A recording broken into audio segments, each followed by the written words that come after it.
Welcome. Jump into the Compassionate Leaders Circle podcast, where leading with love isn't just nice, it's genius. I'm Laurel Donnellan. And I'm Daryl Brown. We'll unpack business strategies infused with empathy and action, driving both profit and purpose. Our world is ever-changing, so discover how the savvy leader wears compassion as their power suit. It is my great honor to introduce my podcast partner and dear friend, Daryl Brown, who's with me today, and our guest, Riley McCormick, who is the president and CEO of Digimarc. Welcome, both of you, to the CLC podcast. Thanks, Laurel. Great to be here. Absolutely. Wonderful.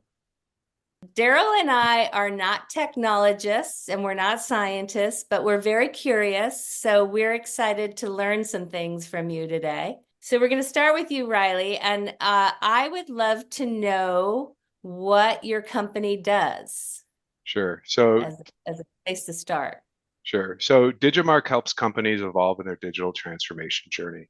A lot of times as companies are progressing in their digital transformation journey, they need to either identify or authenticate physical products or digital assets.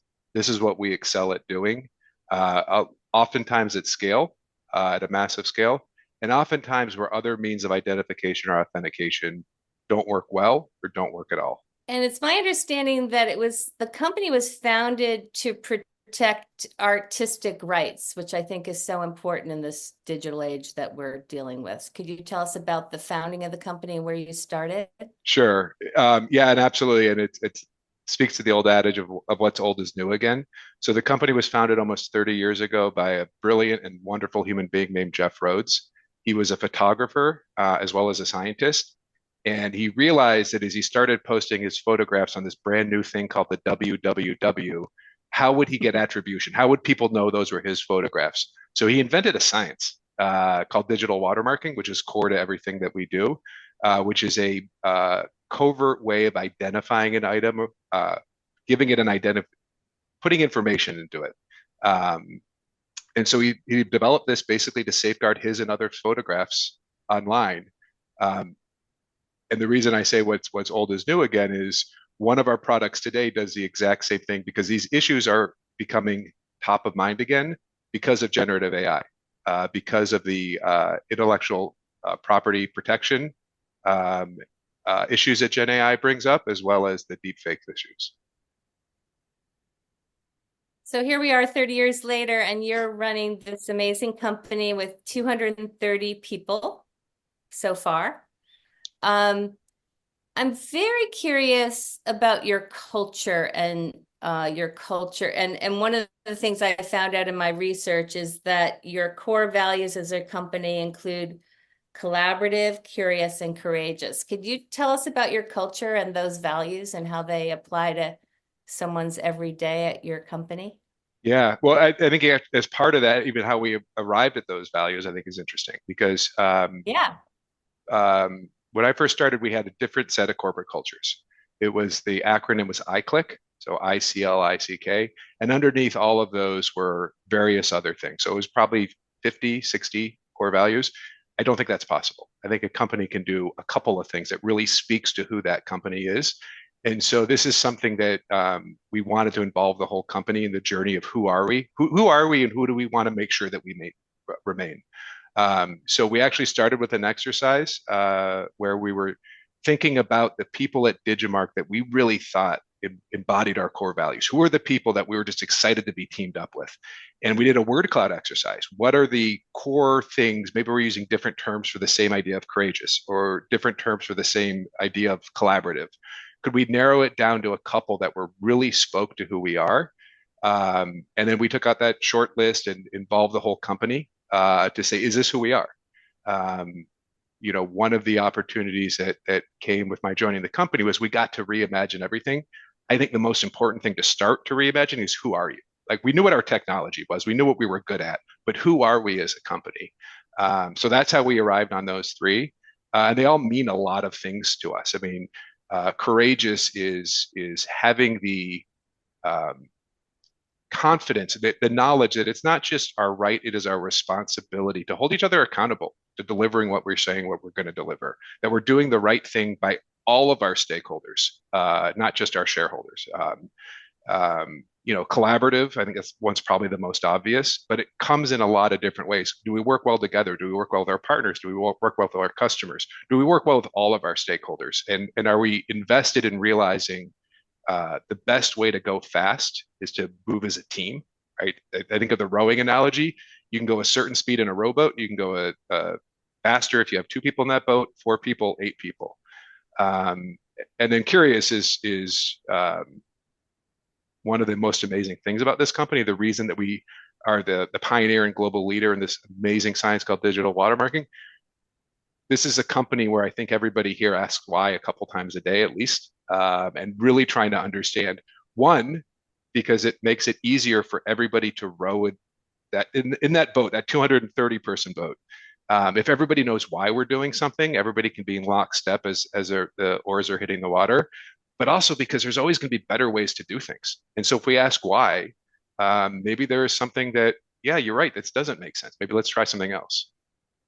Coincidentally, when I was doing this research, we've done some research ourselves about leadership and leadership attributes. And I worked with other scholars who study compassionate leadership, and we ended up with 7 core attributes, and 3 of those are collaborative, curious, and courageous. We also include compassionate, confident, contemplative, and civil. But I like 3 seems good. Like you can really remember them and hold them and follow them. So I think what you've done going from 50 to 3 sounds very smart and wise.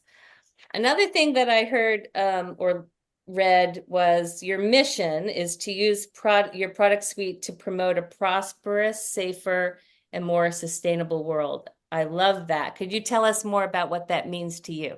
Sure. So one of the incredible things about our core fundamental differentiating technology, digital watermarking, is it can do almost everything. There are so many things it can do. So how do we prioritize what we want to do? And if I could take a quick step back, I think one of the core tenets we believe here is very rarely is it a or statement, it's an and statement. And so instead of going back again to making the decisions that can make all stakeholders agree it's the right decision, even if they're approaching the outcome of that decision from a different perspective, focusing on making the world more prosperous or making the world safer or making the world more sustainable. It is wonderful at a company where that's a mission-driven company. It is important to a lot of the people who work here. But for the most, again, dollar and cent focused investor who's just looking at the bottom line, the great thing about those big problems, they normally have a big budget associated next to them. And in addition to having a big budget, the reason they're a big problem is because they haven't been solved yet.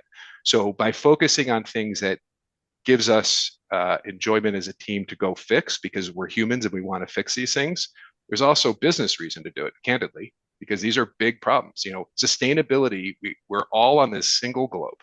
There's only one of them. There is a lot of money to be had for a company that can come up with an issue to help with sustainability. And the fact that we're still talking about sustainability, the fact that it hasn't been solved, means that the technology to exist hasn't been applied yet. So it's a business opportunity as well as a mission opportunity. And that's what I mean by and versus or. We're not deciding what's best for the bottom line or what's best for our mission. A lot of times you can say and, it's both. Thank you so much. I'm going to pass the baton now to Daryl, who's going to talk to you more about what you actually do as a company and what you're looking forward to in the future. So Daryl, Riley is all yours. Thank you. Thank you. Riley, I'm fascinated by what you're instilling in the 230 people who work there. I work with my university and trying to turn a culture around and get everybody rowing, putting their oars in the water at the same time. I used to be a basketball player, so I know that passing the ball up court is a lot faster than one person dribbling the ball up court. So, the team moves a lot faster. But how do you get people to say, I'm with you? and to do that day in and day out. Because that's really, for me, that's the key to leadership. Yeah. So I do want to correct one thing you said. I don't think I changed the culture. I focused the definition of what our culture is. It was always there. If you go back to how we did our culture refresh, it was looking at the people at this company and the people that were the brightest stars and what did they represent. So I want the curious, collaborative, courageous culture that was here has been here since Jeff Rhodes founded this company. So fully blessed. It's just how we define it. But to your second question, you know, it's a great question, and this again goes back to the and versus or. If you um, if you want to get people engaged, if you want to attract the best talent and keep them engaged, number one, give them cool things to do, and for a tech company that normally means give them cool tech to play with. Number two, give them the knowledge that they're applying that technology to something that could truly change the world. Number three, surround them by smart, good human beings. And then number four, this is the one that's the most obvious, even though it probably requires the most definition, just simply recognize that they're human. If you can accomplish those four things, you'd be amazed at the talent that you can attract and the amount of effort they'll put in to their job. What's wonderful about Digimarc, those first two, the give them cool tech and give them the knowledge that they're applying that tech to do something positive for the planet. Companies either have that or they don't, just based on what they're doing. We have both of those in abundance. The second two, the surround them by good, smart people and recognize they're human, just simply recognize that everybody here is actually a human being and not lines of code. That's more of a purposeful effort. It's culture driven. I don't, it's simply self-awareness, the company. So I think if any company can do those four things, they have a great opportunity to move forward. So I heard you say another thing that really interests me, and that's the courage to ask why and to continue to ask why. It is so integral to growth and togetherness. But how do you instill the courage and constantly say, I need for you to ask why? That's how we're going to grow. By asking why myself all the time, probably to the point of annoyance. By recognizing that failure is okay. There's a saying that if you've never missed a flight, you spent too much time at the airport. I think it's the same thing with companies. If we're not making mistakes, we're not moving fast enough. We're not trying enough new things. They're pivoting a company from a fear-based culture. Fear-based cultures where people aren't asking why. You get up, you move slowly. It's very consensus because nobody wants to be the person that is pointed to when something goes wrong. If you encourage the why by leading by asking why, saying or recognizing this isn't working, right? I had this great idea. I've realized now it's not a great idea. Why isn't it working, and what could we be doing better? I think so much of it is just,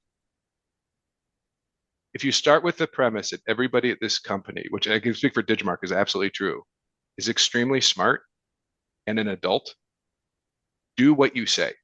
If I'm asking people to question and ask why, I should be asking why all the time. My executive team should be asking why. Everybody should. So one of the other things that I'm hearing from you is that you see the humanity in everyone who works there. It's important to you. Tell me what you think that does for everyone, not just to be courageous, but to stay together in moving the company forward. I think it's huge. And I think it's one of these things where everything we have accomplished today is a result of one single input, the team. Everything we'll accomplish 2 years from now is a result of the team who's here today. Everything we'll accomplish 5 years from now is a result of the team that's here in 2 years, picking up lead times. Our people are our single biggest asset. A lot of times companies treat people as liabilities. It just makes no sense, right? So recognizing people are human, what does that mean? It means that I'm going to have a good day someday, and I'm going to have a bad day. I'm going to be celebrating the birth of a nephew. I'm going to be mourning the loss of an aunt. I'm going to be looking forward to a vacation. I'm going to be off the heels of the flu and still not quite there mentally. That everybody at this company has personal and career goals. They have aspirations. They want to be recognized when they do a good job. They want to learn how they could be doing better. It's just so basic, but that's what I was saying, if you give those people those four things, you're going to attract incredible talent. They're going to work hard. It's that last piece, just recognizing that they're human beings, that everybody's a human being. It sounds so silly. It's so basic. It's recognizing an obvious reality. But not every company does it. I think that's a huge edge we have.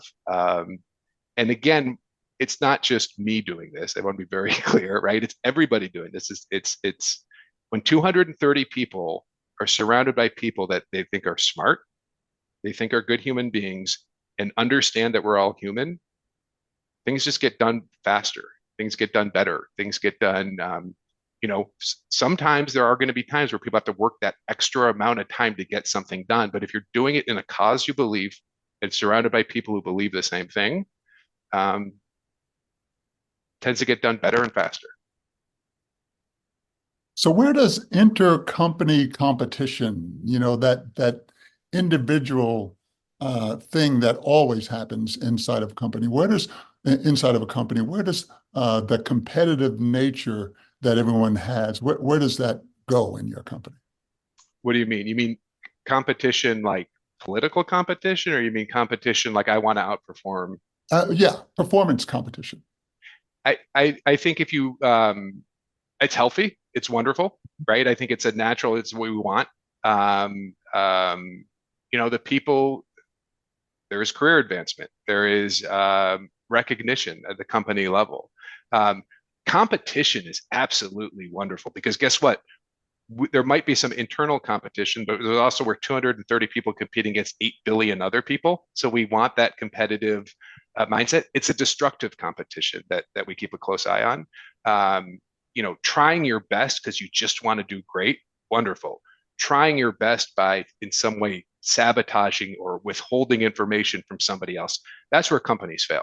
And so that's why I was asking, there's good competition and there's bad competition. I don't even view good competition as competition. You select the right people to be in your boat. They're not competing against each other. They're competing against themselves, and they're working for the betterment of the overall company. I think a lot about sports teams. You mentioned you're a basketball player. Are two people competing to be the point guard, or are they just doing their best because they want to be on a winning team? Well, yeah, it always helps to know what the plays are, right?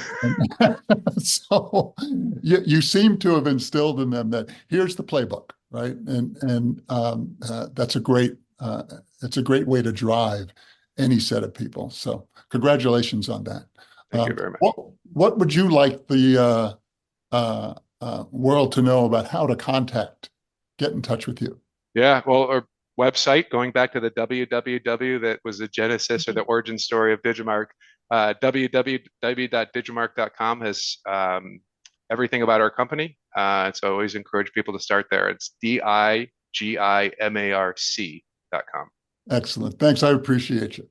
Fantastic, Daryl. I appreciate you too. Daryl and Riley, it's been such a joy to be with you both. And Riley, we help people find lovable work, but we also help companies create work that's lovable. And it sounds like you're doing that in spades. So congratulations. We're happy to have you as part of our circle, and we look forward to continuing the conversation. Well, I really enjoyed today, Laurel and Daryl. Thanks for inviting me. Thank you. It's been a pleasure. Take care.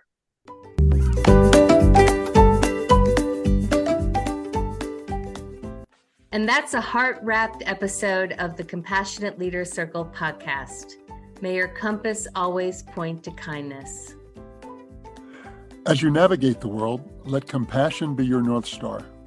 Join us next time as we continue to redefine success, one heart-led decision at a time. Lead wisely, lead with heart. You can learn more about us at compassionateleadercircle.com.